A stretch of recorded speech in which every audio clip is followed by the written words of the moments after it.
नमस्कार दोस्तों, एजुकेशन 24 में आपका स्वागत है। दोस्तों आज का वीडियो आप सभी के लिए बहुत ही खास होने वाला है, क्योंकि आज के इस वीडियो में आपको बीए फर्स्ट ईयर के फर्स्ट सेमेस्टर में आपका जो सब्जेक्ट है एजुकेशन यानी कि शिक्षा शास्त्र, उसके अंदर एग्जाम में कौन कौन से क्वेश्चन आने वाले हैं, इस वीडियो के अंदर मैं आपको एग्जाम में आने वाले क्वेश्चन के बारे में बताऊँगा। सो आप इस वीडियो को ध्यान से देखिएगा ताकि एग्जाम में आने वाले क्वेश्चन के बारे में आपको पता चल सके। और जो भी स्टूडेंट बीए फर्स्ट ईयर के अंदर है, जिनका फर्स्ट सेमेस्टर का एग्जाम चल रहा है या फिर फर्स्ट सेमेस्टर का एग्जाम होने वाला है, वो लोग कमेंट करके जरूर बताएं कि नेक्स्ट क्वेश्चन पेपर उनको किस सब्जेक्ट के ऊपर चाहिए, ताकि आपके कमेंट के अनुसार मैं आपको क्वेश्चन पेपर दे सकूं। तो ये बिना किसी देरी के शुरू करते हैं और एजुकेशन के अंदर एग्जाम में जो भी क्वेश्चन आने वाले हैं उन आने वाले क्वेश्चन के बारे में जानते हैं। तो यहाँ पे सबसे पहले हम लोग अति लघु उत्तरीय प्रश्नों के बारे में जानेंगे। तो अति लघु उत्तरीय प्रश्नों में पहले प्रश्न की बात की जाए तो यहाँ पे आपका पहला प्रश्न दिया हुआ है, शिक्षा की विशेषताएं बताइए। पहला प्रश्न कर रहा है जो शिक्षा है उसकी क्या विशेषता है, यहाँ पे आपको शिक्षा की विशेषता बताना है। अब अगले क्वेश्चन की बात की जाए तो यहाँ पे आपका दूसरे क्वेश्चन दिया हुआ है, ज्ञान के स्रोत बताइए। दूसरे क्वेश्चन कर रहा है कि ज्ञान के स्रोत क्या है, यहाँ पे आपको ज्ञान के स्रोत बताना है। अब अगले क्वेश्चन की बात की जाए तो यहाँ पे आपका तीसरे क्वेश्चन दिया हुआ है, वैदिक कालीन शिक्षण विधियाँ बताइए।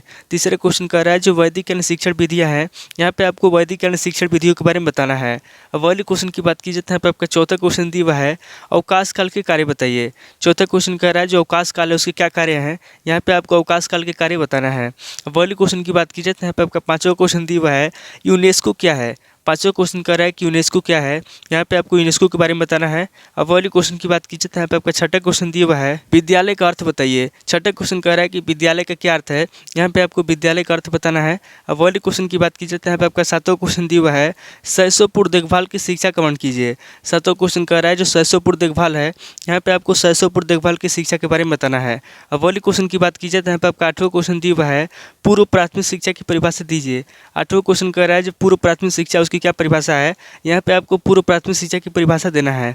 अब अगले क्वेश्चन की बात कीजिए तो यहाँ पे आपका 9 क्वेश्चन दिया हुआ है, मॉन्टेसरी के शिक्षा सिद्धांतों में से किन्हीं दो का वर्णन कीजिए। 9 क्वेश्चन कर रहा है जो मॉन्टेसरी शिक्षा पद्धति है, यहाँ पे आपको मॉन्टेसरी के शिक्षा सिद्धांतों में से किसी दो के बारे में बताना है। अब अगले क्वेश्चन की बात कीजिए तो यहाँ पे आपका 10वां क्वेश्चन दिया हुआ है, किंडरगार्टन प्रणाली का अर्थ बताइए। 10वां क्वेश्चन कह रहा है जो किंडरगार्टन प्रणाली है, यहाँ पे आपको किंडरगार्टन प्रणाली का अर्थ बताना है। अब अगले क्वेश्चन की बात कीजिए तो यहाँ पे आपको 11वां क्वेश्चन दिया हुआ है, बेसिक शिक्षा की प्रमुख विशेषताएं क्या है। 11वां क्वेश्चन कर रहा है जो बेसिक शिक्षा है, यहाँ पे आपको बताना है कि बेसिक शिक्षा की प्रमुख विशेषता क्या है।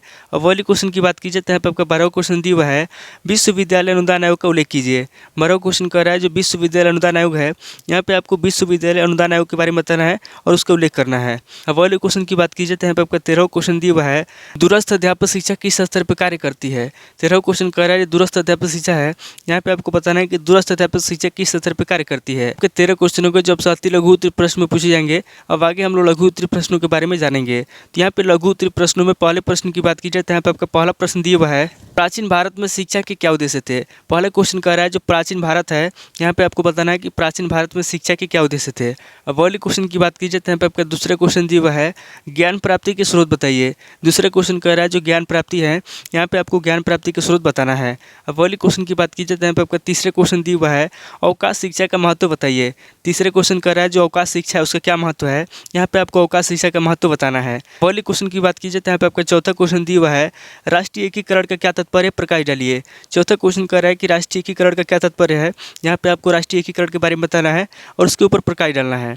अब अगले क्वेश्चन की बात की जाए तो यहाँ पे आपका पांचवा क्वेश्चन दिया हुआ है, शिक्षा के सक्रिय एवं निष्क्रिय विकरण बताइए। पांचवा क्वेश्चन कह रहा है जो शिक्षा है, यहाँ पे आपको शिक्षा के सक्रिय एवं निष्क्रिय विकरण के बारे में बताना है। अब अगले क्वेश्चन की बात की जाए तो यहाँ पे आपका छठा क्वेश्चन दिया हुआ है, डाल्टन योजना के गुण दोषों का वर्णन कीजिए। छठा क्वेश्चन कह रहा है जो डाल्टन योजना है, यहाँ पे आपको डाल्टन योजना के गुण दोषों के बारे में बताना है। अब अगले क्वेश्चन की बात की जाए तो यहाँ पे आपका सातवां क्वेश्चन दिया हुआ है, मॉन्टेसरी प्रणाली की शिक्षण विधि लिखिए। सातवां क्वेश्चन कह रहा है जो मॉन्टेसरी प्रणाली है, यहाँ पे आपको मॉन्टेसरी प्रणाली की शिक्षण विधि लिखना है। अब अगले क्वेश्चन की बात की जाए तो यहाँ पे आपका आठवां क्वेश्चन दिया हुआ है, किंडरगार्टन प्रणाली क्या है। आठवां क्वेश्चन कह रहा है कि किंडरगार्टन प्रणाली क्या है, यहाँ पे आपको किंडरगार्टन प्रणाली के बारे में बताना है। अब अगले क्वेश्चन की बात की जाए तो यहाँ पे आपका 9 क्वेश्चन दिया हुआ है, प्राथमिक शिक्षा के उद्देश्य बताइए। 9 क्वेश्चन कह रहा है जो प्राथमिक शिक्षा है उसका क्या उद्देश्य है, यहाँ पे आपको प्राथमिक शिक्षा के उद्देश्य बताना है। अब अगले क्वेश्चन की बात की जाए तो यहाँ पे आपका 10वां क्वेश्चन दिया हुआ है, उच्च शिक्षा में पाठ्यक्रम सुधार है तो सुझाव दीजिए। 10वां क्वेश्चन कह रहा है जो उच्च शिक्षा है, यहाँ पे आपको उच्च शिक्षा में पाठ्यक्रम सुधार है तो सुझाव देना है। अब अगले क्वेश्चन की बात की जाए तो यहाँ पे 11वां क्वेश्चन दिया हुआ है, यूनेस्को क्या है। 11वां क्वेश्चन कह रहा है कि यूनेस्को क्या है, यहाँ पे आपको यूनेस्को के बारे में बताना है। अब अगले क्वेश्चन की बात की जाए तो यहाँ पे आपका 12वां क्वेश्चन दिया हुआ है, NCT के प्रमुख कार्यों का वर्णन कीजिए। 12वां क्वेश्चन कर रहा है जो एनसीटी है उसके क्या कार्य हैं। यहाँ पे आपको एनसीटी के प्रमुख कार्यों के बारे में बताना है। ये टोटल आपके 12 क्वेश्चन होंगे जो आपसे लघु उत्तरीय प्रश्न में पूछे जाएंगे। अब आगे हम लोग दीर्घ उत्तरीय प्रश्नों के बारे में जानेंगे। तो यहाँ पे दीर्घ उत्तरीय प्रश्नों में पहले प्रश्न की बात की जाए तो यहाँ पे आपका पहला प्रश्न दिया हुआ है, शिक्षा के कार्यों का निरूपण कीजिए। पहला क्वेश्चन कर रहा है जो शिक्षा है उसके क्या कार्य है। यहाँ पे आपको शिक्षा के कार्यों का निरूपण करना है। अब अगले क्वेश्चन की बात की जाए तो यहाँ पे आपका दूसरा क्वेश्चन दिया हुआ है, लोकतांत्रिक भारत में शिक्षा के उद्देश्यों का वर्णन कीजिए। दूसरा क्वेश्चन कर रहा है जो लोकतांत्रिक भारत है, यहाँ पे आपको लोकतांत्रिक भारत में शिक्षा के उद्देश्यों के बारे में बताना है। अब अगले क्वेश्चन की बात की जाए तो यहाँ पे आपका तीसरा क्वेश्चन दिया हुआ है, मानव संसाधन विकास का अर्थ, उद्देश्य तथा कार्यों का वर्णन कीजिए। तीसरा क्वेश्चन कर रहा है जो मानव संसाधन है, यहाँ पे आपको मानव संसाधन विकास का अर्थ बताना है, उद्देश्य बताना है तथा उसके कार्यों का वर्णन करना है। अब अगले क्वेश्चन की बात की जाए तो यहाँ पे आपका चौथा क्वेश्चन दिया हुआ है, भारतीय संविधान में शिक्षा संबंधी प्रावधानों का संक्षिप्त वर्णन कीजिए। चौथा क्वेश्चन कर रहा है जो भारतीय संविधान है, यहाँ पे आपको भारतीय संविधान में शिक्षा संबंधी प्रावधानों का संक्षिप्त वर्णन करना है। अब अगले क्वेश्चन की बात की जाए तो यहाँ पे आपका पांचवा क्वेश्चन दिया हुआ है, भारत में प्राथमिक शिक्षा की क्या समस्या है, उन्हें दूर करने के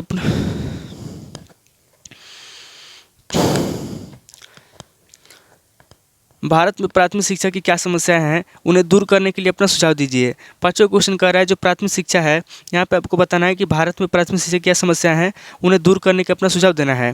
अब अगले क्वेश्चन की बात की जाए तो यहाँ पे आपका छठा क्वेश्चन दिया हुआ है, भारत में विश्वविद्यालय शिक्षा के प्रमुख दोष क्या हैं, विश्वविद्यालय शिक्षा को उन्नत बनाने के लिए आप क्या सुझाव देंगे। छठा क्वेश्चन कर रहा है जो विश्वविद्यालय शिक्षा है, यहाँ पे आपको भारत में विश्वविद्यालय शिक्षा के प्रमुख दोष बताना है, विश्वविद्यालय शिक्षा को उन्नत बनाने के लिए आप क्या सुझाव देंगे उसके बारे में आपको बताना है। अब अगले क्वेश्चन की बात की जाए तो यहाँ पे आपका सातवां क्वेश्चन दिया हुआ है, विश्वविद्यालय अनुदान आयोग के मुख्य कार्यों का वर्णन कीजिए। सातवां क्वेश्चन कर रहा है जो विश्वविद्यालय अनुदान आयोग है, यहाँ पे आपको विश्वविद्यालय अनुदान आयोग के मुख्य कार्यों के बारे में बताना है। अब अगले क्वेश्चन की बात की जाए तो यहाँ पे आपका आठवां क्वेश्चन दिया हुआ है, एनसीईआरटी के कार्यों का वर्णन कीजिए। आठवां क्वेश्चन कर रहा है जो एनसीईआरटी के कार्य हैं, यहाँ पे आपको एनसीईआरटी के कार्यों के बारे में बताना है, उसका वर्णन करना है। तो टोटल आपके 8 क्वेश्चन होंगे जो आपसे दीर्घ उत्तरीय प्रश्न में पूछे जाएंगे। तो इस वीडियो के अंदर मैंने आपको अति लघु उत्तरीय प्रश्न, लघु उत्तरीय प्रश्न, दीर्घ उत्तरीय प्रश्न, तीनों तरह के प्रश्नों के बारे में बता दिया। सो आप इन तीनों तरह के प्रश्नों को नोट कर लीजिए और किसी किताब से सीरीज से मिलाकर के याद कर लीजिए। तो दोस्तों आज इस वीडियो को मैं पे स्किप करता हूँ, मिलता हूँ आपसे नेक्स्ट वीडियो में। अगर आपको वीडियो अच्छा लगा तो वीडियो को लाइक कीजिए, शेयर कीजिए और कमेंट करके बताइए कि आपको नेक्स्ट वीडियो किस टॉपिक ऊपर चाहिए। थैंक यू दोस्तों।